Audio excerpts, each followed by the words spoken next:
শুভ সকাল বন্ধুরা, আশা করছি তোমরা সবাই ভালো আছো। আরও একটা নতুন ছোট্ট মিনি ব্লগে তোমাদের সবাইকে স্বাগত জানাই।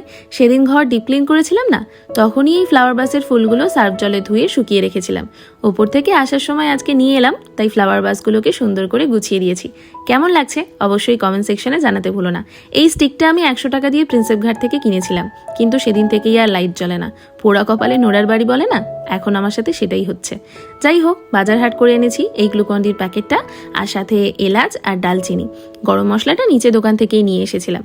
আজকে রান্না হবে সেই এঁচড়ের তরকারি, তবে চিংড়ি মাছ দিয়ে নয়, কারণ গরম প্রচণ্ড পড়েছে। পেঁয়াজ রসুন দিয়ে হচ্ছে ঠিকই, তবে চিংড়ি মাছ দিয়ে খেয়ে হজম করতে পারবো কিনা সেটাও তো একটা ব্যাপার।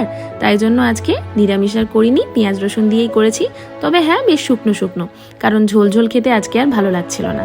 কেমন লাগছে রান্নাটা অবশ্যই দেখে কমেন্ট করে জানিও। তবে এই গরমে আর এঁচড় খাওয়া হবে কিনা সে বিষয়েও সন্দেহ আছে। তোমরা কবার খেলে বলো।